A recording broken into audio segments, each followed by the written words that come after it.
Assalamualaikum warahmatullahi wabarakatuh. Kita lanjut lagi di teknik psikoterapi yang ketiga. Teknik ini namanya teknik khilwah. Khilwah itu adalah zikir yang khusyuk. Jadi teknik ini itu juga sama dengan terapi zikir sebenarnya. Dan tekniknya juga sama, cara mengambil pernafasannya juga sama, terus tingkatan zikirnya juga sama. Dari misalnya zikir jahar, kemudian zikir di dalam dada, kemudian zikir sir gitu ya. Dan teknik pernafasannya juga sama gitu.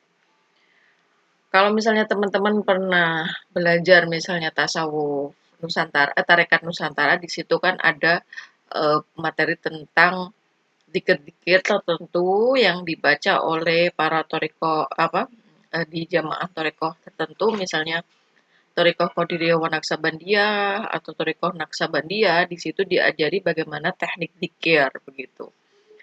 Kemarin sudah saya singgung juga di pertemuan kita ketika praktikum, jadi mudah-mudahan teman-teman masih ingat dan sudah tidak merasa asing lagi dengan jenis teknik terapi zikir yang seperti itu. Atau juga di sini bahasanya tuh teknik khilwah. Jadi teknik khilwah di sini adalah mengucapkan terus asma Allah secara terus menerus, dan harus dilatih terus menerus seperti itu. Jadi ya seperti yang kemarin kita sama-sama praktekkan pada waktu kita melaksanakan praktikum itu. Jadi misalnya dzikir yang khusyuk dengan memanggil nama Allah begitu ya. Bismillahirrahmanirrahim. Ya Allah, ya Allah, Allah gitu. Jadi apa namanya? Tidak perlu, ya ini tergantung selera. Ada mungkin yang memanggil Allah dengan cara jahar, ada juga yang memanggil Allah senangnya dengan cara yang sir seperti itu.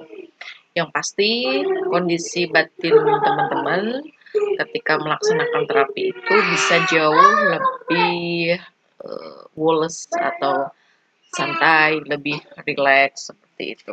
Nah, baik, ini kita lanjutkan saja langsung ke teknik uzlah. Teknik yang keempat, teknik uzlah. Uzlah itu sendiri kan artinya berpindah. Berpindah. Berpindah ya, atau eh, apa namanya? Menghindarkan diri dari sesuatu begitu. Tapi teknik uzlah di sini juga artinya sangat luas ya. Jadi bisa dimaknai sebagai berpindah dari kebiasaan, juga bisa dimaknai sebagai berpindah tempat, juga bisa dimaknai apa namanya? Menghindarkan diri dari perilaku yang berlebihan begitu. Nah, kalau dikaitkan dengan kasus psikoterapi ya, kasus-kasus yang biasanya dihadapi oleh psikoterapi, misalnya misalnya kita ingin fokus pada perubahan tingkah laku yang buruk ke tingkah laku yang baik, dan teknik uzlah ini ya memaksa kita untuk meninggalkan apa yang membuat kita jadi terhambat untuk melakukan kebaikan-kebaikan gitu. Jadi memang harus memaksa untuk menghindarkan diri dari hal-hal yang membuat kita jadi terhambat melakukan kebaikan-kebaikan gitu. Misalnya eh, kita harusnya datang tepat waktu, tetapi kemudian karena apa namanya, teman-teman yang mengajak kita untuk hangout sebentar misalnya, dan hal-hal yang seperti itu ya, itu berarti kita harus meninggalkan itu gitu.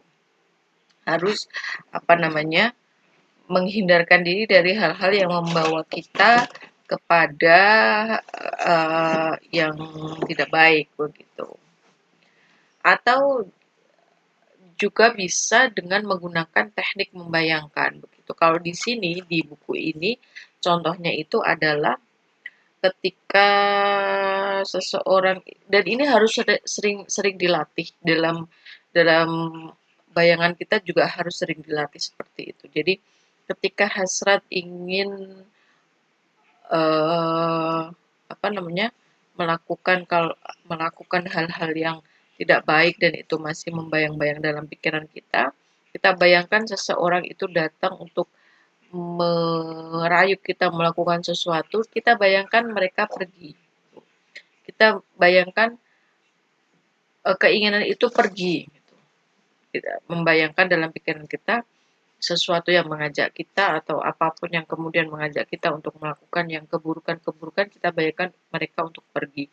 Dan latihan dalam hal yang seperti ini juga harus dilakukan terus-menerus supaya kita dalam pikiran kita juga eh, hal yang seperti itu juga ikut pergi. Karena itu tadi ya konsepnya sama. Kita harus melakukan restrukturisasi kognitif. Jadi pikiran perilaku kita itu memang dikaitkan dengan apa yang kita pikirkan. Sehingga kalau pikiran kita terhadap sesuatu yang mengajak kita melakukan keburukan itu kita bayangkan pergi, kita pikirkan untuk pergi, maka itu akan membentuk pola pikir kita tentang ini kepergian akan sesuatu atau apapun yang kemudian mengajak kita untuk melakukan keburukan. Baik, itu sudah teknik yang keempat, teknik uh, Hilwa dan teknik uzlah.